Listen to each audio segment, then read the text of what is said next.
Chapter 6 Slippery Sands. Ding, ding. Christina's cell phone startled her. She was in the back seat of Papa's SUV with Grant and their new friends. They were on their way to the Great Sleeping Bear Dunes on Lake Michigan. Mimi had called Mr. Wallace to update him on their whereabouts. Nicole thought that maybe her dad was calling back, but realized it was the wrong phone ringing. Wait, Grant whispered. What if it's the monster? Christina paused and considered what Grant had just said. We'll look at it together, she suggested. The kids nodded. Christina slowly opened her phone. All four of them hovered over the phone as if she were unwrapping a birthday gift. The text message read, I see you, but you can't see me. Round and round to the top. You're always scheming. What is that supposed to mean? Grant asked. Christina's hand shook as she held the phone. It's a riddle, I guess. She read it again, but slower. I see you, but you can't see me. The kids looked around nervously. Papa was focused on the road, and Mimi was taking notes.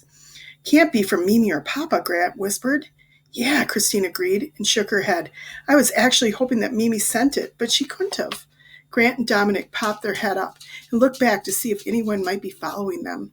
There were no other cars on the road, as far as they could see. So what is something that can see us, but we can't see it? Christina asked. Grant gulped. A ghost? Christina snapped the phone closed. I don't know, Grant, maybe. But can ghosts send text messages? Grant asked. Christina had already turned towards Nicole. So this is what you meant when you said mysteries seem to follow you around, Nicole said. Just then, Papa announced, We're here. Papa's booming voice startled Christina, and she let out a tiny scream. When they arrived at Great Sleeping Bear Dunes, the rain had stopped, but the sky was filled with clouds. Wow, that's a lot of sand, Grant commented. My dad said that Great Sleeping Bear Dunes were formed during the Ice Age, Nicole explained.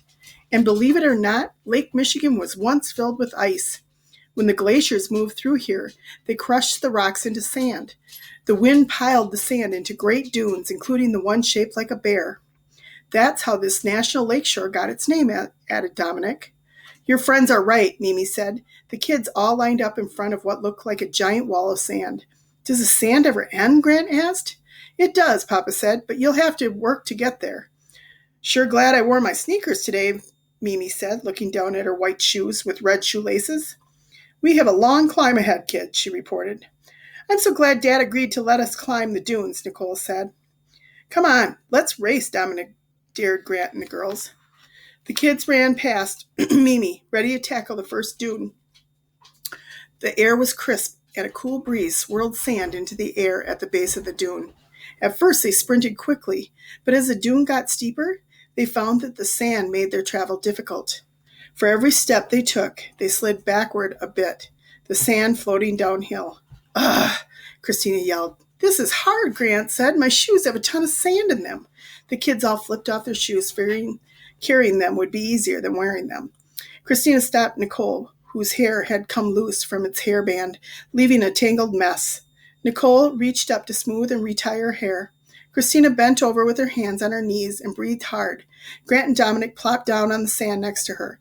Whew, need to catch my breath, Christina managed to say between breaths. Me too, Grant said. Christina looked back. Mimi and Papa were way back, struggling just as they had. The kids had made it halfway across the dune before collapsing. After a few moments of rest, they were ready to resume their climb. Okay, we're almost there, Grant said. They made one last sprint to the top. But when they crested the top of the dune, they felt their hearts sink. On the other side of the dune were more dunes. No, Grant yelled, and Dominic yelled. Come on, we made it this far, Christina said. The kids trudged together down the first dune and up the next small rise. Surrounding the dunes were trees and magnificent autumn foliage. Bright reds, golden yellows, and brilliant orange-colored leaves danced in the breeze. Finally, Christina said. We made it, Dominic shouted. The kids stood on top of the last rise. The steel-gray waters of Lake Michigan lapped at a small beach below them. They raced down the hill, thrilled to have finished their climb. Whoa! Grant stumbled and tumbled, legs and arms flailing down the dune, landing face first in a sticky, wet sand. Pfft, he sputtered. I'm hungry, but a sandwich was not what I had in mind at all.